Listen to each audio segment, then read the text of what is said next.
Hello everyone, my name is Zenitsu and I'm back with another Digimon deck profile video. So today I'm going to be taking a look at BT05, and BT05 gives us a lot of new and powerful tools, especially to be working with on a budget. So today's deck profile is going to be a yellow budget deck featuring Sakuyamon and her guardian angels. So without further ado, onto the deck profile. Starting with the Digitama, I'm going to be running 4 copies of Upamon. So Upamon is still one of the best Digitamas that we have to be working with, just because it has this nice inheritable ability of when attacking once per turn, if we have 3 or fewer cards in our security, then we get to draw 1 card. So this is really good because drawing cards is just super powerful because it helps the overall consistency of the deck, and it's not super hard to get us to 3 or fewer cards in our security. Eventually the opponent's going to have to attack into us, or we have ways to reduce our own security stack ourselves to get us into that threshold to trigger this ability, making Upamon just an absolutely fantastic Digitama to be using. And then the 5th Digitama could really be anything you want. I feel like the 3 best Digitamas that Yellow has to be working with in the game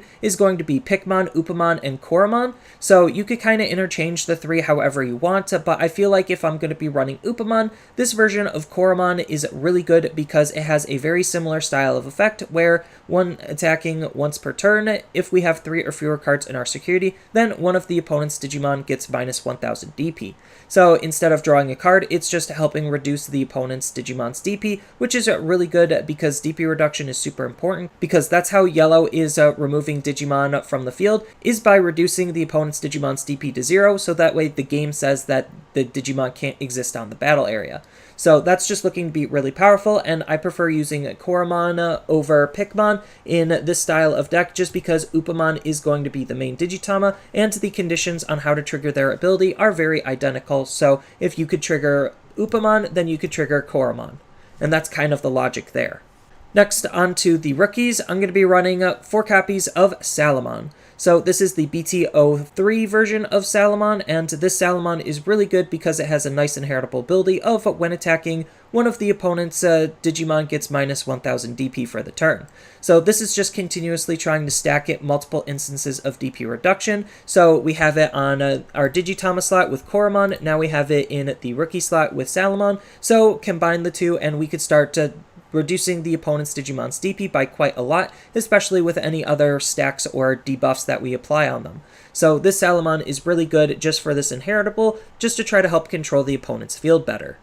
Next, I'm going to be running 2 copies of Lopmon. So Lopmon is another really good Digimon to be using in this deck, just because Lopmon has this nice on-play ability where we get to look at the top card of our security stack, then we get to add it into our hand, and if we add that card to our hand, then we get to draw 1 card. So what makes Lopmon really good is the fact that she gives us not only information on what's at the top of our security in case we do or don't want to take it, but on top of that, if we do end up taking it, then drawing us a card helps with the deck's overall consistency, and the fact that she's basically drawing us 2 cards makes Lopmon really good, on top of helping us reduce our own security stack to try to put us in the proper threshold to trigger our Digitama's abilities off. So Lopmon is just looking to be a really good card for all of its utility. Next, I'm going to be running 4 copies of Starmons. So Starmons is an absolutely insane rookie for Yellow to be working with as a whole, just because it has this nice on-play ability, where for each Digimon we have in play, one of our opponent's Digimon gets minus 1000 DP. So at worst, just Starmons alone is going to be 1000, paired up with another Digimon, it's going to be 2000, and the more Digimon that you have on the field, the more powerful this ability gets to try to help remove the opponent's Digimon out, on top of any other instances of DP reduction that we have in the deck and could utilize at the time. So Starmons allowing us to just add more DP reduction just makes Starmons a really good rookie to be running. And then the last rookie of the deck is going to be 4 copies of Patamon. So this is the starter deck Patamon, and this Patamon is really good because it has the nice inheritable where during your turn, once per turn, when an opponent's Digimon is deleted by having its DP reduced to 0, then we get to gain 1 memory. So this is just acting as a really good payout for continuously trying to reduce the opponent's Digimon's DP to 0, and gaining a memory could be really important because it could either help choke the opponent depending on how it's used, or we could use it to try to increase our own memory during our turn by deleting some of the opponent's Digimon and make our plays that much more powerful or that much more efficient. So Patamon is just looking to be a good card all around for this style of deck, because this style of deck is focused around reducing the opponent's DP the best way that we can on a budget. Next, on to the champions, I'm going to be running 4 copies of Gatomon. So this is the BT03 version of Gatomon, and this Gatomon is really good because it has the same exact ability as Salamon, where it has this when attacking ability, one of your opponent's Digimon gets minus 1000 DP for the turn. So if we stack that with Lotmon and we stack that with Koromon, then one swing will reduce the opponent's Digimon by 3000, or because they are separate instances of this ability, we could separate it to however we feel like we want to be using them. So just having multiple instances of the same ability on different levels is just what makes this card really good, on top of which it's not the worst card in the world to hard play in case we don't see a rookie, just because it has a somewhat low play cost of 4, but it does have 3000 DP as a result, so you do want to try to get off this card as quickly as you possibly can, because 3000 DP is really weak and susceptible to a lot of forms of removal. Next up, I'm going to be running 4 copies of Teruimon. So Teruimon is really only in the deck just because he has a low evo cost of 1, and on top of that he also has 6000 DP, so he could be a relatively aggressive level 4 to be working with. That's very cheap and efficient to digivolve into and off of. And then the last champion of the deck that I'm going to be playing is going to be 4 copies of Pidomon. So Pidomon is going to be the deck's dedicated blocker. If you want, this could be Unimon, but I feel like Pidomon is really good just because he's a very efficient blocker to digivolve into, just because he has a low evo cost of 1. So there are the checks and balances and the trade-offs. I just feel like for what this deck is doing, Pidomon is really good just to try to get us to be more tempo efficient. Next, on to the ultimates, I'm going to be running 1 copy of Sirenmon. So Sirenmon is a pretty decent Digimon just because it's another value-efficient card where it has a low play cost in case we don't see any of our lower stages. It has a low evo cost, so that way we could tempo up into our higher stages that much more efficiently. And on top of that, it has 6000 DP, which isn't the greatest, but it's not the worst. But again, the whole idea of the card is just to use this as a solid stepping stone to get into our higher stages with that much more efficiently. Next, I'm going to be running 4 copies of Workarounds. So Workarounds is an absolutely insane card to be working with, especially on a budget, just because it has this nice main ability of Digiburst 2. So for sacrificing 2 of our inheritable sources, we get the ability where one of our opponent's Digimon gets minus 4000 DP for the turn. So this is just really good because if we don't have a really good stack, then we could use this Digiburst ability to just try to help reduce the opponent's DP, to just be able to try to delete the opponent's Digimon in a wide variety of ways, all depending on what we're trying to delete and how we're trying to delete it. So I really do like that ability, and then on top of it, his main ability of Digiburst 2, acting as a really solid control element, he also has a nice inheritable ability where during your turn, while you have 3 or fewer cards in your security, then this Digimon gains plus 1000 DP, helping our Digimon live through security checks or attack into the opponent's Digimon, just because we do need the DP boost, just because our Mega Quality's overall DP isn't necessarily the highest, so any way we have to help fix that is looking to be really welcome. Next, I'm going to be running 2 copies of SlashAngemon. So this is the starter deck SlashAngemon, and this is basically doing the exact same thing as what the Gatomon and Salamon were doing before it, except again, it's going to be on a different level. So having that same ability of when attacking one of the opponent's Digimon gets minus 1000 DP for the turn is just really good. So that way, if we build a full stack of it, we're going to swing, deal at least minus 3, if not 4k onto the opponent's Digimon on top of any other debuffs that we have to just try to, again, help delete the opponent's Digimon in a wide variety of ways. And again, we could also separate these instances to try to deal with multiple different Digimon if we so feel like it, and if we're able to. And then the last ultimate of the deck is going to be 2 copies of Angelwomon. So this is the starter deck version of Angelwomon, and this card is really good because it has the nice when digivolving ability where if we have 3 or fewer cards in our security, then we get to recover 1. So we're just really playing this as more like a tech card just to try to help us recover, so that way when our security does get too low, we have a way of trying to fill it back up to try to keep us in the game that much longer. Next, on to the Megas, I'm going to be running 2 copies of SlashAngemon. So SlashAngemon is an absolutely insane card to be using for this deck, just because he has this nice, powerful when digivolving ability, where one of the opponent's Digimon gets minus 8000 DP for the turn. So this is just really powerful because, again, we could stack it up with a whole bunch of DP reductions to end up deleting a wide variety of Digimon. So if we start off our turn with moving out Workarounds from the raising, we could Digiburst minus 4k, then Digivolve into Slash to minus 8k to basically minus 12k on a Digimon, on top of which if it has any other DP reductions because of Starmons or any of our on-attack skills on any of our other Digimon that also reduce the opponent's Digimon's DP, then we could hit even higher numbers than that. So Slash is just really good for just helping control the opponent's field by reducing their Digimon's DP by a lot. Next, I'm going to be running 2 copies of SlashAngemon. So SlashAngemon is another really good control type Digimon for the style of deck to be running, because he has this nice when attacking ability where if we have 3 or fewer cards in our security, then we get to have one of the opponent's Digimon's DP get minus 6,000 for the turn. So it's not as powerful as SlashAngemon's, but it is more consistent and recursive, because if he's able to live for multiple turns, then we could get multiple instances of this ability off to just try to help control the opponent's field. So it's just looking like it's another really good card at just trying to DP reduce the opponent's Digimon, and it has that same type of condition where we need to be at 3 or fewer cards in our security, so we can try to trigger this ability along with some of our others. And we definitely need as many control pieces for this style of deck because of how Sakuyamon works, and I'm only going to be running 3 copies of Sakuyamon as the main Mega, just because the Mega slot is a little bit tight, and Sakuyamon is just a really good support card for all of our control tools.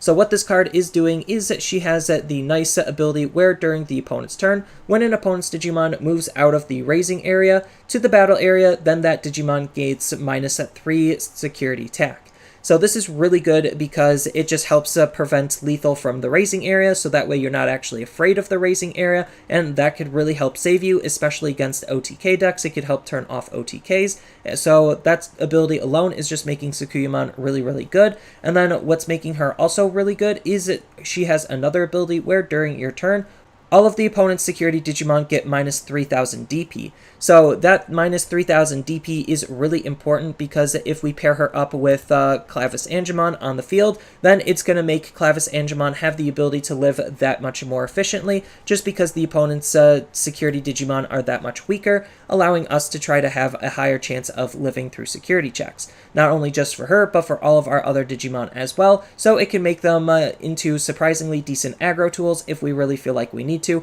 on top of all of the control elements that we're already running in the deck, thus making Sakuyamon just a really good Digimon to be using overall. Next, onto the options, I'm going to be running 2 copies of Blinding Ray. So Blinding Ray is just a really good card just at gaining some quick memory, because it has the nice main ability where we get to trash the top card of our security stack, then we get to gain 2 memory. So the first ability is not dependent on the second ability, so if we are just at 0 security, then we could use Blinding Ray to just gain 2 security out of nowhere, and that just allows us to extend and enhance a lot of our plays, on top of which if we use this in the early game, it could help set us to that 3 security threshold that much more efficiently with. And then the last option of the deck is going to be 2 copies of Spiral Masquerade. So Spiral Masquerade is just another really good control type tool that we could be using for this deck, because it has the nice main ability where for each Digimon we have in play, we get to activate the following effect of having one of the opponent's Digimon get minus 3,000 DP for the turn.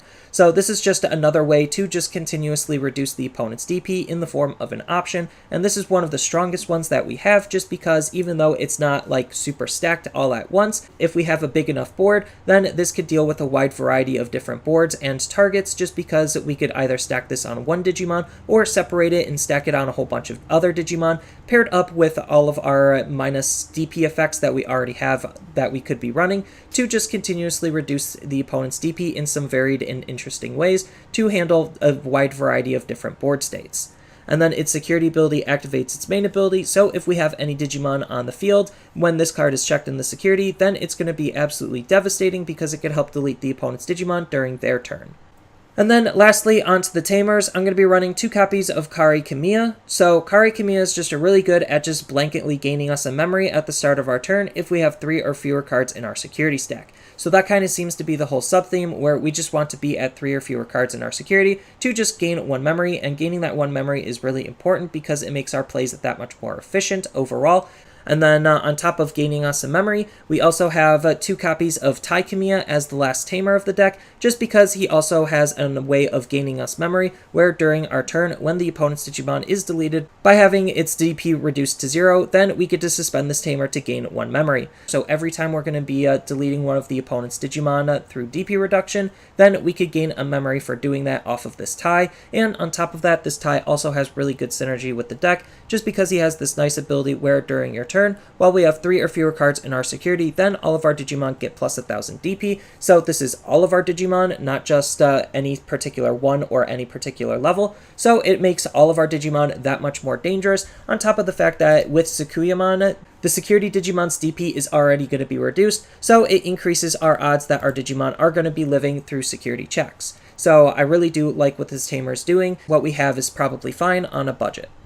And then as far as some other cards that you could think about to be playing with, we have Upamon, because as I mentioned before, Upamon is just one of the best other Digitamas that we have to be working with on a general basis, just because his inheritable ability also is interacting with DP reduction. And then on top of that, if you want to go into a more Tamer heavy, or you want to try to dig out your Tamers, we have Patamon to help dig out our Tamers, and if we want more card draw, then we also have Labramon to help us draw more cards, just because it's interacting with the fact that we're trying to delete our opponent's Digimon through DP reduction. And if we need a little bit more recovery in the deck, then we have the BT02 Salamon to help us recover. If we need more aggression, then we have Bushi Agumon to act as some more aggression. And if we need some other varied tools to just try to help deal with potential problems that the opponent might be doing, then we have Cutemon to help shut off the fact that they could be reducing their Digivolution costs. And then we have Ankylamon to act as a nice security Digimon.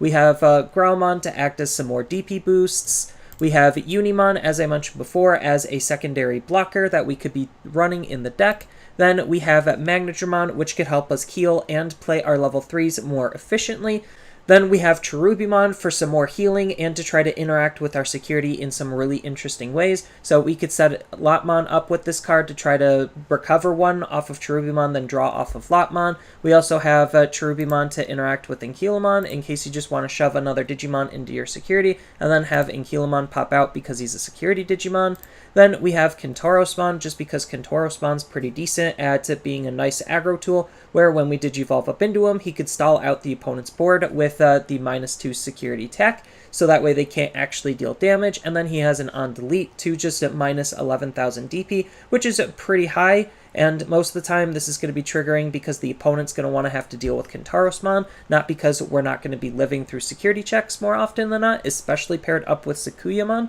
And then on top of that, we also have Digimon if we just want a cheap Mega to Digivolve up into, and just apply the same type of pressure that we are with Kentorosmon, just for a little bit more efficient Evo cost, and he has the on-deletion ability of allowing us to recover 1, so he can help us stay in the game even longer, or just apply constant pressure onto the opponent. Then we also have other really good removal options in the form of Eden's Javelin and Glorious Burst.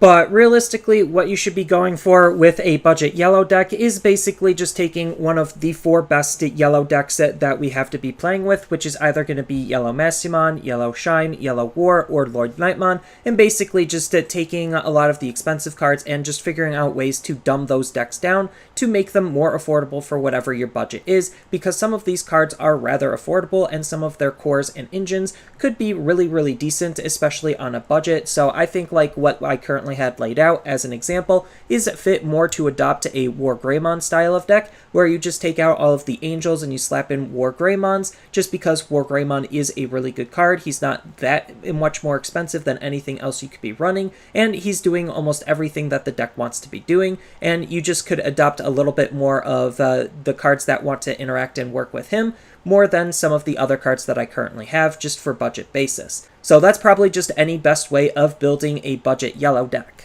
But unfortunately, yellow on a budget isn't necessarily going to be the best thing in the world, just because yellow has a lot of very powerful tools that, depending on the deck, you kind of do just need to run, and that is like the big unfortunate thing. So starting with like the core foundation, a lot of the decks want to be running a good memory fixing tamer, and the fact that TK is a relatively expensive memory fixing tamer compared to everything else just makes yellow as a whole a little bit harder to play on a budget, Granted, you could play just literally any old memory fixing Tamer just to fill that same role, but it's going to be less efficient and less effective than what TK is going to be doing. But if you really feel like you needed literally any memory fixing Tamer, then probably Black Izzy is going to be the best, just because his ability, even though you won't be gaining the 1 memory because all of your cards aren't black, is just good enough to run, so you could just run that card over TK. But it is unfortunate that TK is a little bit more on the expensive side compared to all of the other ones, because that does limit what you could be doing and the types of synergies that you could be interacting with. Then your level 7 is going to be Chaosmon Volderarm, where you kind of do just need to run a level 7 because some of your cards just aren't going to be efficient enough to try to help close out the game or apply pressure or just be able to deal with the opponent's board like what Chaosmon Volderarm does. And then on top of that, you also have Angemon from BT03, which this Angemon is absolutely fantastic, and she's been going up in price just because she's good for basically any yellow deck ever, because she helps stall out the opponent's Digimon with her when Digivolving -2 security tech, and she also has a really good inheritable to just help you play your level 3 Digimon for free. And as we saw, we have some very powerful level 3 Digimon that we could be playing with, and we have even more powerful level 3 Digimon that we could be playing with to interact not only just with her, but with Lord Nightmon and some of the other cards. So one of those cards is going to be Pulsemon. So Pulsemon, there really isn't a good replacement for Pulsemon. I would probably say the next closest thing to just replacing Pulsemon is going to be Lotmon, but again, Lotmon isn't as good as what Pulsemon is doing, just because Pulsemon has even more utility and applications than what Lotmon does. You're just using Lotmon to try to generically draw a card or two, and Pulsemon can do almost the same thing, but he also could gain you a memory, and if you're cheating him out for free, then using either of those abilities that he has is just really, really powerful and really valuable. On top of which, you also have Lucimon as just another really good generic heal power, and on top of that, if you're looking for like the budget replacement for this card, it's going to be Promo Patamon,